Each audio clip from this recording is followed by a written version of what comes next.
मंजिल ने हौसलों से कहा, तेरे बस की बात नहीं। हौसलों ने मंजिल की आंखों में आंखें डालकर कहा, चल झुट्टी तेरी औकात नहीं। दोस्तों, आज आप लोगों के लिए मैं class 10 model set question answer जो सब्जेक्टिव का है वो लेकर आया हूँ।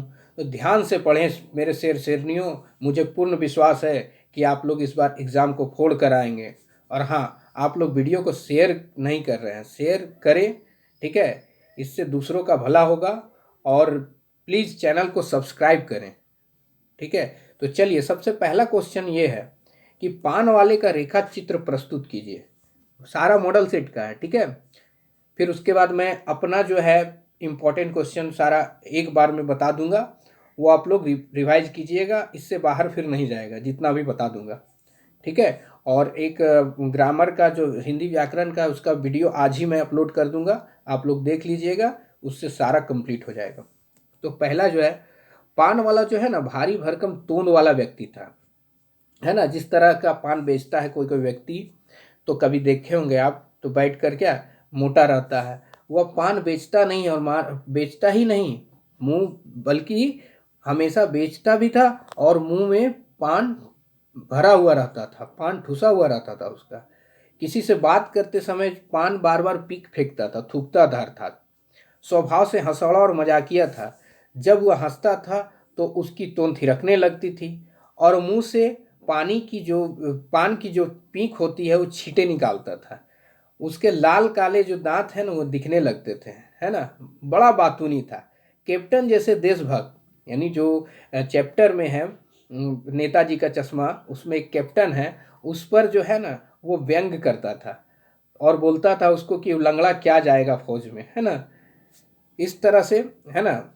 आगे क्या है कि लेखक के पिता ने रसोई को भटियार खाना क्यों कहा है।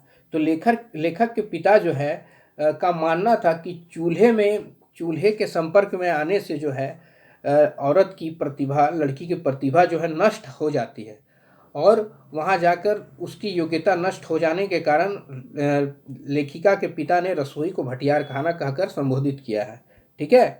नेक्स्ट, फादर वुल्के भारतीय संस्कृति के अभिन्न अंग है, किस आधार पर कहा गया। तो फादर वुल्के जो है भारतीय संस्कृति के अभिन्न अंग है, चूंकि वे बेल्जियम के रहने वाले थे, बेल्जियम के रेम्स चैपल में, और भारत आकर यहाँ की संस्कृति में पूरी तरह बस गए थे, ठीक है। उन्होंने सन्यासी बनकर भारत में रहने का फैसला किया। ईसाई धर्म से संबंध रखते हुए भी उन्होंने हिंदी में शोध किया, और शोध का विषय क्या था, सोचिए। शोध का विषय था राम कथा उत्पत्ति और विकास, ठीक है। इसके अलावा जो है ना शब्दकोश भी तैयार किया उन्होंने। तो ये दर्शाता है कि भारतीय संस्कृति में रस बच गए थे। अच्छा, उनका विषय भी हिंदी था, ठीक है। चलिए आगे, कविता का शीर्षक उत्साह रखा गया है, क्यों। तो कविता जो है उत्साह का मतलब हुआ क्रांति लाने के लिए लोगों में उत्साहित करना चाहता है, ठीक है।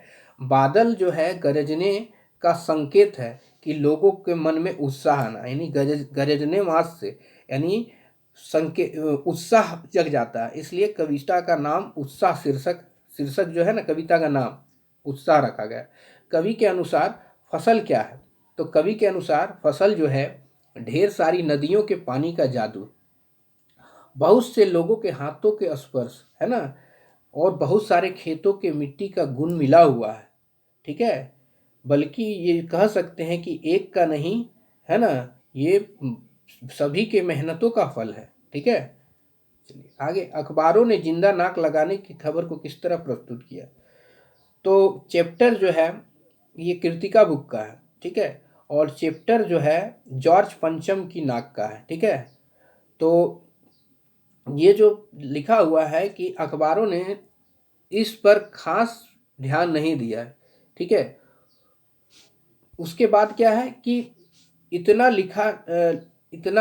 लिखा कि नाक का मामला हल हो गया, सिर्फ यही लिखा था कि नाक का मामला हल हो गया। और राजपथ पर इंडिया गेट वाली जो जॉर्ज पंचम की नाक है, जॉर्ज पंचम की नाक लगाई गई।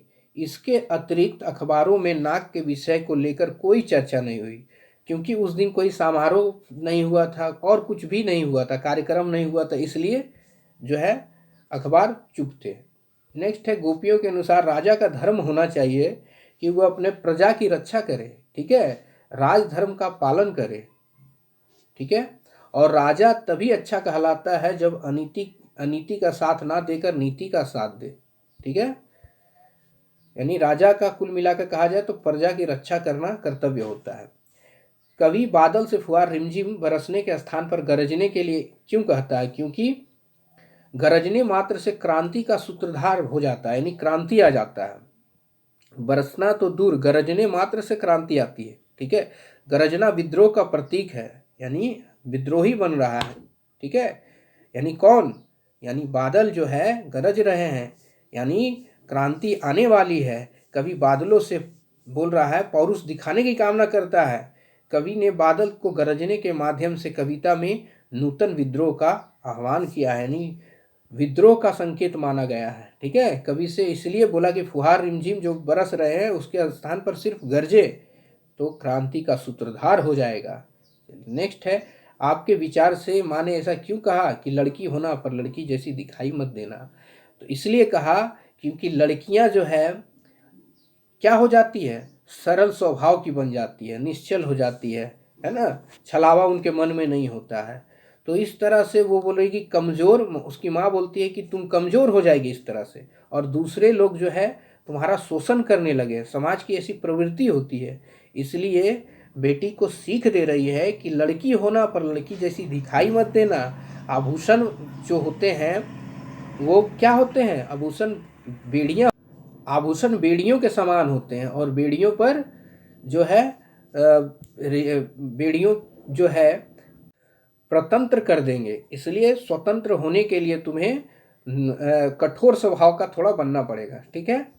नेक्स्ट है कि सेनानी ना होते हुए वे चश्मे वालों को लोग कैप्टन इसलिए कहते थे क्योंकि वह परम देशभक्त था। वह बूढ़ा मरियल सा फेरी लगा चश्मा बेचता था, लेकिन नेताजी की मूर्ति पर बिना चश्मा को नहीं देखना चाहता था, है ना।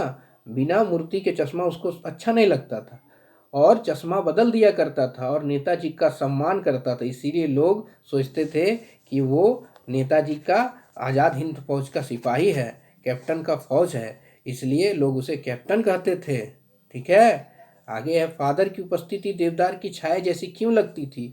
तो देवदार का छाया जो है बहुत लंबा चौड़ा होता है, छायादार वृक्ष होता है। फादर व्यक्तित्व भी कुछ इसी तरह थे। लेखक के साथ रहते हुए उनको हर हर समय सुख दुख में साथ देते थे, हर कुछ में।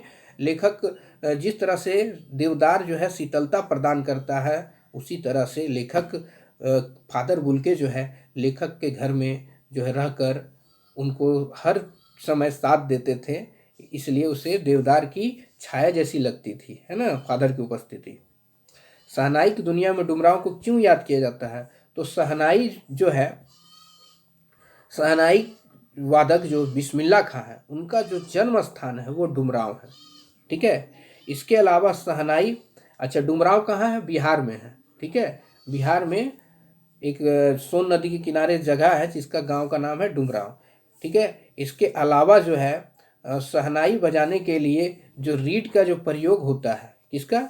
रीड का प्रयोग, वो भी मिलता है कहाँ? उसमें पोली लगा रहता है, वो भी मिलता है डुमराव में, सोन नदी के किनारे, इसलिए डुमराव को याद किया जाता है, ठीक है।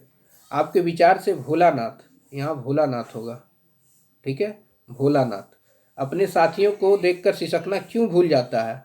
तो भोलानाथ को जब साथी बालकों की टोली दिखाई देती है, ठीक है, अच्छा इससे पहले क्या सिसकता रहता है, कभी पिता के गोद में, कभी माता के गोद में, है ना। उसकी माँ दुलारती है, पिता जो है दुलारते हैं, लेकिन वो रोता रहता है। और अगर वो देख लिया जैसे ही कौन? बालकों की टोली, मेढक मंडली, और इस तरह से वो देखकर उसे खेलना कूदना सोचता है कि अब खेलेंगे, और खेलने के चक्कर में वो सिसकना भूल जाता है। हर बच्चा प्रायः यही करता है कि जब तक माँ पिता के गोद में है तो दुलार पुचकार रोता रहेगा, और जैसे ही मंडली में जाएगा खेल कूद में सब कुछ भूल जाता है। चलिए नेक्स्ट क्वेश्चन। भगत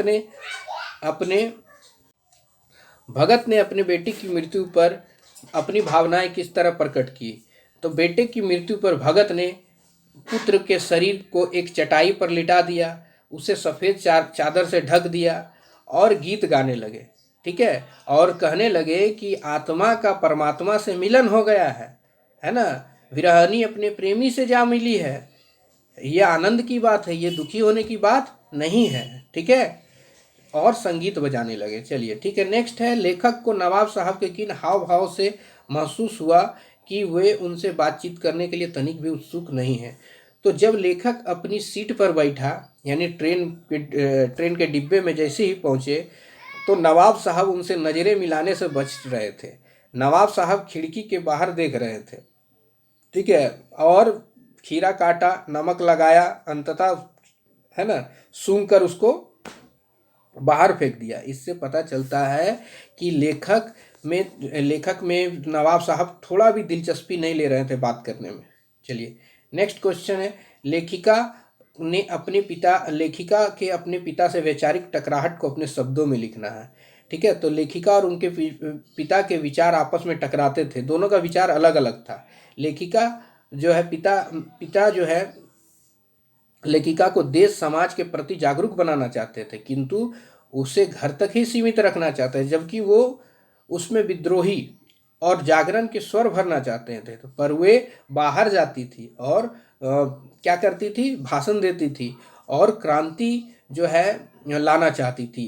ठीक है, और इनका सब प्रभाव जो है पिता का और लेखिका जो शीला अग्रवाल उनकी शिक्षिका था, उनका प्रभाव जो है लेखिका पर पड़ा था। नेक्स्ट है कि साहस, यहाँ साहस होगा। ठीक है, साहस और शक्ति के साथ, है ना, विनम्रता हो तो बेहतर है। इस कथन के माध्यम इस विनम्रता हो तो बेहतर है अपने विचार देना है ना। तो साहस और शक्ति के साथ विनम्रता हो तो बहुत अच्छा लगता है ना। उदंडता नहीं होना चाहिए, घमंड नहीं होना चाहिए, है ना। बहुत लोग बढ़ा चढ़ाकर बोलने लगते हैं। तो ये दोनों काम कौन किए थे, परशुराम और लक्ष्मण। जबकि राम में वीरता भी थी और विनम्रता थे, है ना, विनम्र व्यक्ति थे, जबकि उनमें कोई उदंडी स्वभाव नहीं था। तो ये जो था, ये बेहतर वाली बात हुई, जो कि साहस और शक्ति के साथ बेहतर होना चाहिए विनम्रता, वो राम जी में था, जबकि ये दोनों जो थे वो उनमें नहीं था, है ना। चलिए, बच्चे की दंतुरित मुस्कान का कवि के मन पर क्या प्रभाव पड़ता है। तो बच्चे का जो दंतुरित मुस्कान है, नए नए दांत को देखकर, है ना, वो कवि का जो है मन जो है ना मोह लेता है, कवि का मन, है ना। और यह मृत व्यक्ति में भी जान डाल देती है। बच्चे के नए नए दांत मानो शेफालिका के फूल खिल रहे हैं और जैसे लगते थे कि झोपड़ी में कमल खिल गया हो, है ना। चलिए नेक्स्ट है, ये नहीं होगा, ठीक है, ये गलत से टाइप हो गया होगा। चलिए नेक्स्ट है, संगतकार संगतकार जो है किन किन रूपों में मुख्य गायक गायिकाओं की सहायता करते हैं। संगतकार अनेक प्रकार से मुख्य गायक गायिकाओं की सहायता करते हैं। संगतकार का मतलब हुआ जो व्यक्ति गायक गायिकाओं के पीछे रहकर, है ना, जैसे तबला बजाना, उसका संगीत में स्वर देना, मिलजुल कर ताल बैठाना। तो जब गायक गायिकाएं लड़खड़ा जाते हैं तो उसको जो है ना वो मूल स्वर में लौटाने का प्रयास करते हैं, है ना, लाने का काम भी करते हैं। जब मुख्य गायक गायिकाओं की आवाज़ थक कर बिखरने व टूटने लगती है तो उस समय भी संगतकार उसे शक्ति प्रदान करते हैं, उसे अकेला नहीं पड़ने देते हैं। ठीक है, कुल मिला के कहा जाए तो संगतकार के माध्यम से कवि जो है उन व्यक्तियों की ओर संकेत करना चाहता है जो व्यक्ति जो है ना, जो व्यक्ति बिखर जाते हैं, उन लोगों उनकी सहायता करते हैं ना। और संगतकार कौन होते हैं, अभी मैंने बताया कि जो पीछे हेल्प करते हैं, वो तो खुद पीछे रह जाते हैं पर दूसरों की हेल्प करते हैं। चलिए आगे क्या है कि जितेन नार्गे की गाइड की भूमिका के बारे में विचार करके लिखिए कि वह एक कुशल गाइड में क्या क्या गुण होते हैं, है ना। एक कुशल गाइड का मतलब होता है ना कि जो ऐसा व्यक्ति जो उस भौगोलिक क्षेत्र से परिचित हो, और जैसे मान लीजिए कि आप कहीं गए हैं, सपोज डेट आप गया गए हैं, है ना, बिहार, और वहाँ पर कोई व्यक्ति आपको वहाँ का जानकारी दे तो उसको हम गाइड कहेंगे, है ना। जानकारी दे, जो साथ में घूमे, है ना। बहुत जगह होता है, सैलानी लोग जाता है तो उसको क्या करता है लोग कि मैंने गाइड करने का काम करता है, उसको गाइड कहते हैं, मैंने दिखाता है। तो एक गाइड को पूरा जो है उस जगह का भौगोलिक क्षेत्र का पूरा जानकारी होना चाहिए। और कभी भी जो है ना सैलानी अगर फंस जाए, कुछ अंधड़ आ जाए, संकट आ जाए, है ना, अंधड़ आ जाए, पानी आ जाए, है ना, तो उस समय जो भागे ना उसको तुरंत वहाँ से निकाल कर ले जाए, ये सब गुण होना चाहिए गाइड में। खेती बाड़ी से जुड़े बाल गोविंद भगत जो है किन विशेषताओं के कारण साधु कहलाते थे? तो वे कबीर को अपना साहब मानते थे, ठीक है। उसके बाद वे कबीर के पदों को ही गाते थे, उनके आदर्शों पर चलते थे, वे, है ना, सभी से खरा व्यवहार करते थे, दो टुक बात कहने में ना कोई संकोच करते थे, ना किसी से झगड़ते थे, किसी का बुरा नहीं चाहते थे, किसी का कुछ नहीं लेते थे। खेतों में अनाज हो जाता तो सबसे पहले कबीर को जाकर चढ़ाते थे। ठंड के दिनों में सुबह सुबह नहाकर पूजा पाठ करते थे। इन सब बातों से पता चलता है कि वह गृहस्थ होते हुए भी साधु थे। चलिए नेक्स्ट, लेखक ने फादर बुल्के को मानवीय करुणा की दिव्य चमक क्यों कहा है? तो लेखक ने फादर बुल्के को मानवीय करुणा की दिव्य चमक इसलिए कहा है क्योंकि उनमें प्रेम और करुणा का जो वात्सल्य है वो भरा हुआ था, है ना। प्रेम प्रति कल्याण की भावना थी, मानव के प्रति, सभी मानव के बारे में वो सोचते थे। उनमें अपनत्व, ममतत्व, करुणा, वात्सल्य तथा सहृदय था, है ना। वे सहृदय इतने थे कि एक बार समीप आकर सदैव समीप बने रहते थे, है ना। इस तरह से लिखना है इसका आंसर, है ना। अपने प्रियजनों के संकट के समय वे सांत्वना देते थे, वे अपने दुख को भूल जाते थे। यही कारण है कि लेखक उन्हें मानवीय करुणा के दिव्य चमक का है। लेखिका मन्नू भंडारी के व्यक्तित्व को किन किन लोगों के रूप में प्रभाव पड़ा है? तो अभी मैंने बताया है इसका, ठीक है। उसके पिताजी का और शीला अग्रवाल का गहरा प्रभाव पड़ा है ना। जॉर्ज पंचम की लाट की जो नाक है, यानी मूर्ति की जो नाक है, पुनः मूर्तिकार ने लगाने के लिए क्या क्या प्रयत्न किया? तो सबसे पहले तो, है ना, कि पत्थर को खोजा, है ना, फिर फाइल कहाँ था वो देखा कि फाइल कहाँ पर है, उस फाइल को निकाला, और उस फाइल से पहाड़ पर खोजा, वो भी नहीं मिला। तो बहुत सारा जो नेता है भारत में, उन नेताओं का मूर्ति का पत्थरों का मिलान किया, वो भी नहीं मिला। लास्ट में जाके क्या किया कि जिंदा व्यक्ति का नाक काट कर लगा दिया। चलिए नेक्स्ट है, लक्ष्मण ने वीर योद्धा की क्या क्या विशेषताएं बताई? तो लक्ष्मण बोलता है कि वीर पुरुष जो है अभिमान नहीं करते हैं, ठीक है। वीरता का व्रत धारण करने वाले वीर पुरुष धैर्यवान रहते हैं, है ना, धैर्य रखे हुए रहते हैं। वीर पुरुष किसी के विरुद्ध गलत शब्दों का प्रयोग नहीं करते हैं, है ना। दूसरों का सम्मान करते हैं, है ना। ब्राह्मण, दुर्बल, इस सब पर जो है ना वीरता नहीं दिखाते हैं। वीर पुरुष जो है अन्याय का हमेशा सामना करते हैं। किसी के ललकारने पर वीर पुरुष कदम पीछे नहीं हटाते हैं बल्कि उसका सामना करते हैं। ये सब जवाब दिया है, ठीक है। आगे, बच्चे की मुस्कान एवं बड़े व्यक्ति की मुस्कान में, तो बच्चा का एक मुस्कान क्या होता है? निश्चल होता है, बनावटीपन नहीं होता है। जबकि बड़ा व्यक्ति है ना, एक खास मौका आएगा तब हंसेगा, है ना।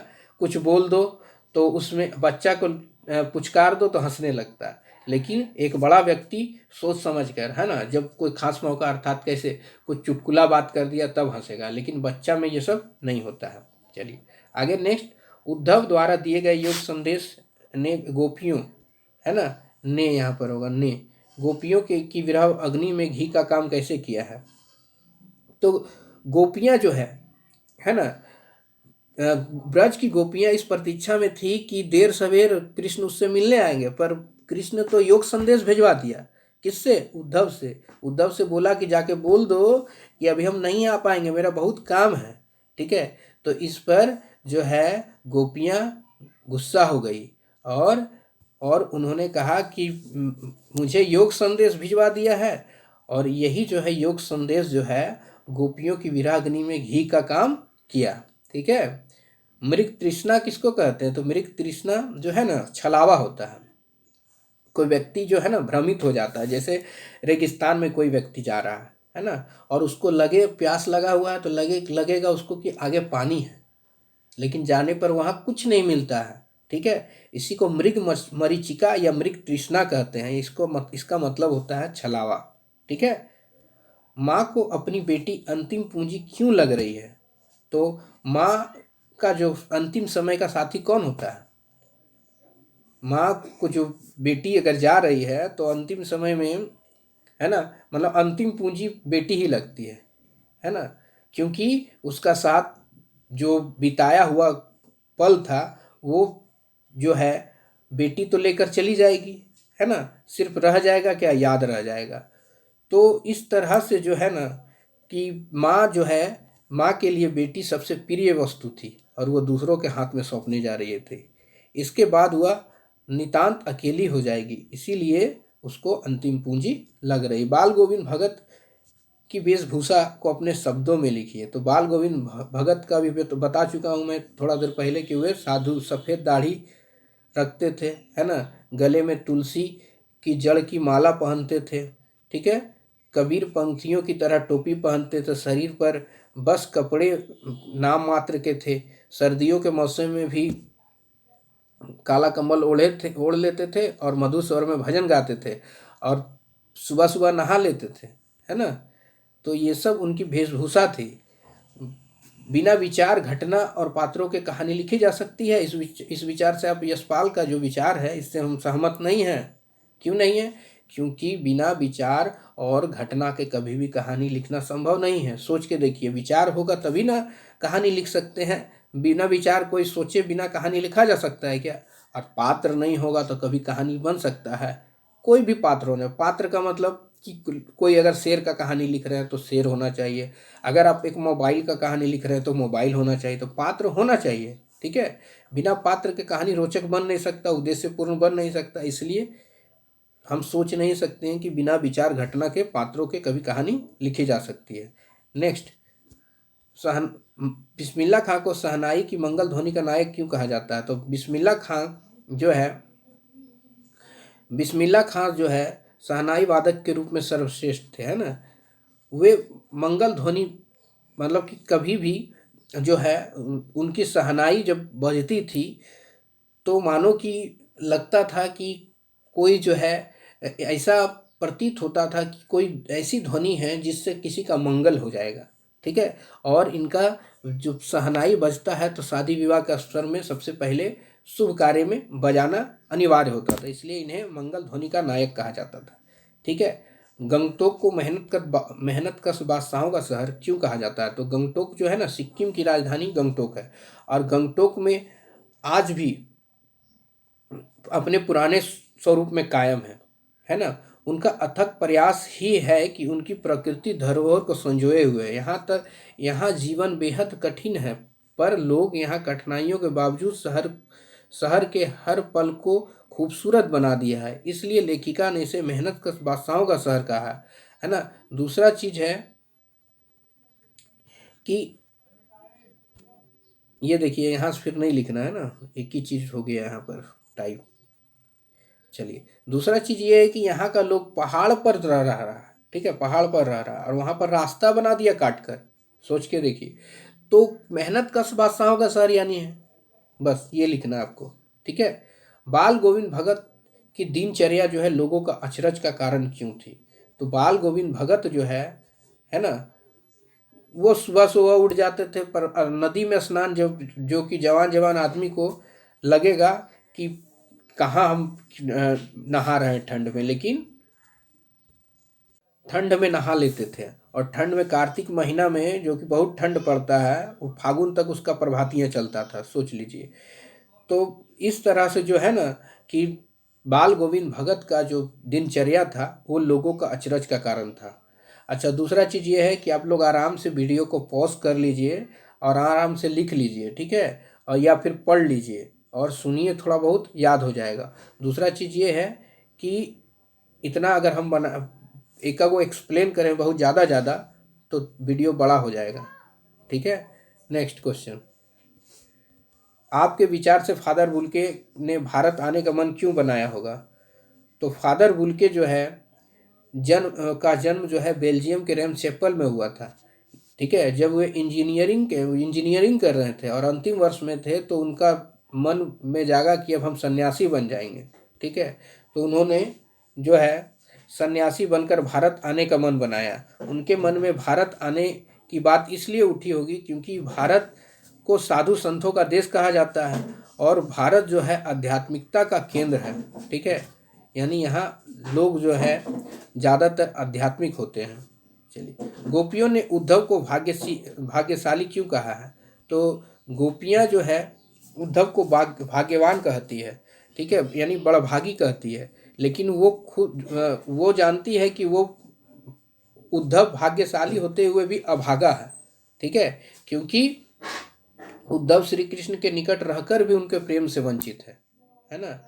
इतनी निकटता के बाद भी उनके मन श्री कृष्ण का प्रेम अभी तक वो जान नहीं पाया है। ठीक है, उद्धव के व्यवहार की तुलना जो है तेल की गागर और मटकी से की गई है।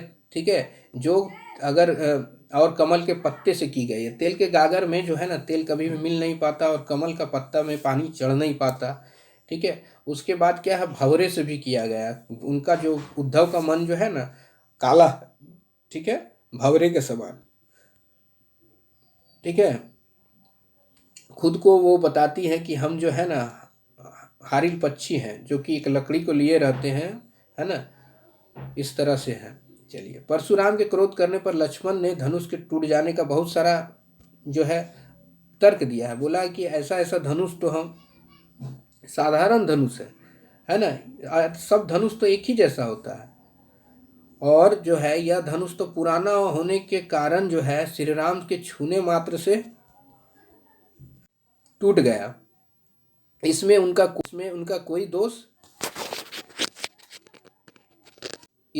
कोई दोष नहीं है। ठीक है, आगे क्या है, इसमें उनका कोई दोष नहीं है। हम तो धनुष को तोड़ने में लाभ हानि नहीं देखते हैं। ठीक है, इसमें श्री रामचंद्र जी का कोई दोष नहीं है। बचपन में बहुत सारा हम लोग धनुष तोड़ दिया, उस समय तो आप कुछ नहीं बोलते थे, है ना, इस तरह से लिखना है। ठीक है, कविता में बादल से फुहार रिमझिम, ये वाला हम करा चुके हैं ऊपर में। ठीक है, कवि की आंखें फागुन की सुंदरता से क्यों नहीं हट रही है? तो फागुन का दृश्य का वर्णन करना है कि फागुन जो है अत्यंत मनमोहक दृश्य होता है ना। चारों तरफ जो है हरियाली हरियाली छा जाता है। फागुन में चारों तरफ जो है हरियाली छा जाता है। चारों तरफ का दृश्य अत्यंत स्वच्छ और हरा भरा दिखाई देता है ना, पत्तियां फूल खिल जाते हैं। इसलिए जो है ना फागुन की सुंदरता से उसकी आंखें नहीं हट रही है। फसल को हाथों के स्पर्श की गरिमा और महिमा कहकर कवि क्या व्यक्त करना चाहता है? तो फसल के लिए भले ही पानी, मिट्टी, सूरज और किरणों का हवा जैसे तत्वों की आवश्यकता होती है, परंतु किसान का परिश्रम के बिना क्या फसल उगाना संभव हो पाता है? इसलिए जो है ना फसल को जो है हाथों के स्पर्श की गरिमा और महिमा कहकर पुकारा गया है। छाया मत छूना में कवि जो है अतीत की यादों को जो है ना दोहराने की बात नहीं करता है ना, विगत समय को याद करके वो दुखी नहीं होना चाहता है। नेक्स्ट है, संगतकार के माध्यम से कवि किस प्रकार के व्यक्तियों को संकेत करना चाहता है? अभी मैंने बताया संगतकार के माध्यम से व्यक्ति ऐसे व्यक्तियों को संकेत करना चाहता है जो तो खुद पीछे रह जाते हैं लेकिन मुख्य गायक गायिकाओं को आगे बढ़ाने में मदद करते हैं। जॉर्ज पंचम की नाक लगाने वाली दिन अखबार क्यों चुप थी, ये बता चुके हैं। कन्यादान कविता में माँ ने बेटी को क्या क्या सीखती है, ये भी बता दिए, है ना, हो गया। आगे आप लोगों के लिए जो है शर्मा का इम्पोर्टेंट क्वेश्चन मैं एकदम छाट कर बता दूंगा, उससे एक भी बाहर नहीं जाएगा। ठीक है, क्वेश्चन मैं आंसर इसमें अगर एक्सप्लेन हो गया तो उसका आंसर नहीं दूंगा, बाकी का आंसर भी आपको हो सके तो दे दूं, नहीं तो क्वेश्चन जरूर दूंगा। इससे आप तैयारी कर लीजिए और बेहतर करने का प्रयास कीजिए। धन्यवाद। लेकिन वीडियो को शेयर जरूर कीजिए और सब्सक्राइब कीजिए। ठीक है।